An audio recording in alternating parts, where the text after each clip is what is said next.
What is up, YouTube? Welcome back to another chapter of the Bible. Today we are reading through chapter 13 of Matthew. Let's get on into it. The parable of the sower. That same day Jesus went out of the house and sat by the lake. Such large crowds gathered around him that he got into a boat and sat in it while all the people stood on the shore. Then he told them many things in parables, saying, A farmer went out to sow his seed. As he was scattering the seed, some fell along the path, and the birds came and ate it up. Some fell on rocky places where it did not have much soil. It sprung up quickly because the soil was shallow. But when the sun came up, the plant was scorched, and they withered because they had no root.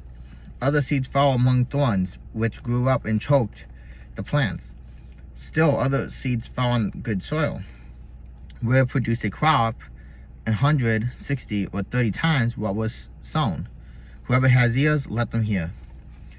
The disciples came to ask him, Why do you speak to people in parables? He replied, Because the knowledge of the secrets of the kingdom of heaven has been given to you, but not to them.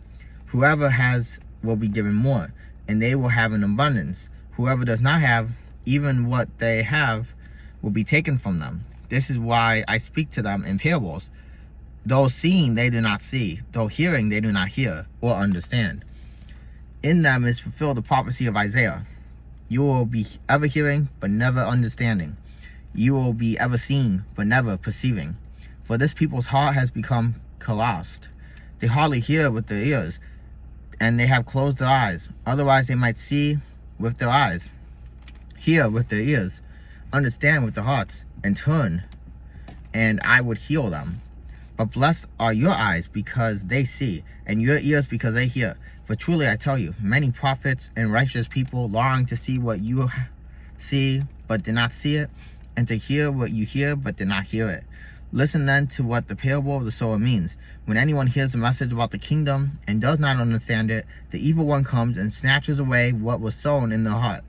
This is the seed sown along the path. The seed falling on rocky ground refers to someone who hears the word and at once receives it with joy. But since they have no root, they last only a short time. When trouble or persecution comes because of the word, they quickly fall away. The seed falling among the thorn refers to someone who hears the word, but the worries of this life and the deceitfulness of wealth choke the word, making it unfruitful. But the seed falling on the ground on the good soil refers to someone who hears the word and understands it.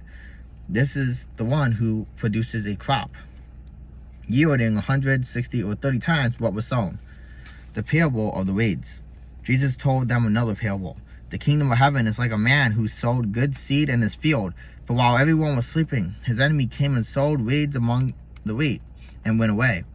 When the wheat sprouted and formed heads, then the weeds also appeared. The owner's servant came to him and said, Sir, didn't you sow good seed in your field? Where then did the weeds come from? An enemy did this, he replied. The servant asked him, Do you want us to go and pull them up? No, he answered, because while you are pulling the weeds, you may uproot the wheat with them. Let them both grow together until the harvest. At that time I will tell the harvesters, First collect the weeds and tie them in bundles to be burned, then gather the wheat and bring it into my barn. The parable of the mustard seed and the yeast.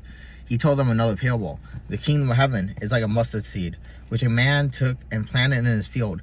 Though it is the smallest of all seeds, yet when it grows, it is the largest of garden plants and becomes a tree, so that the birds can come and perch in its branches. He told them another parable. The kingdom of heaven is like yeast that a woman took and mixed into about 60 pounds of flour until it worked all through the dough. Jesus spoke all these things to the crowd in parables. He did not say anything to them without using a parable. So was fulfilled what was spoken through the prophet. I will open my mouth in parables. I will utter things hidden since the creation of the world. The parable of the weeds explained. Then he left the crowd and went into his house. His disciples came to him and said, Explain to us the parable of the weeds in the field. He answered, The one who sowed the good seed is the Son of Man. The field is the world, and the good seed stands for the people of the kingdom. The weeds are the people of the evil one, and the enemy who sows them is the devil. The harvest is the end of the age, and the harvesters are angels. As the weeds are pulled up and burned in the fire, so it will be at the end of the age. The Son of Man will send out his angels, and they will weed out of his field out of his kingdom everything that cause sin and all who do evil. They will throw them into a blazing furnace where there will be weeping and gnashing of teeth.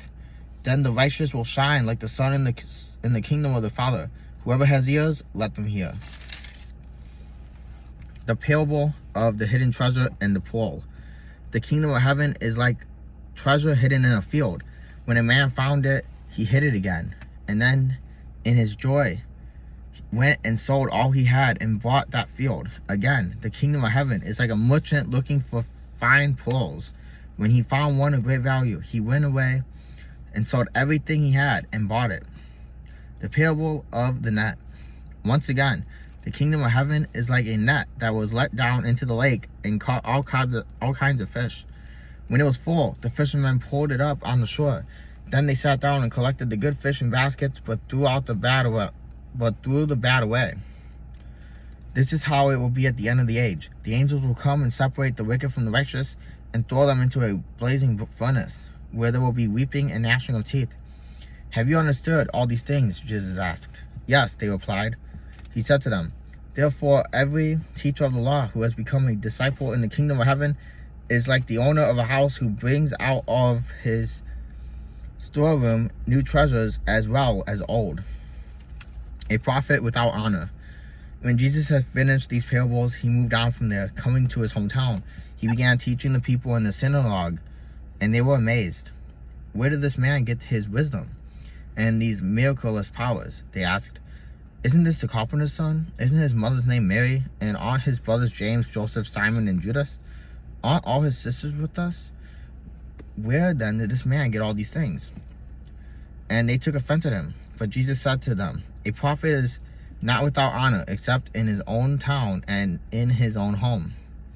And he did not do many miracles there because of the lack of faith. Alright guys, that is it for chapter 13 of Matthew. I'll see you guys tomorrow for chapter 14.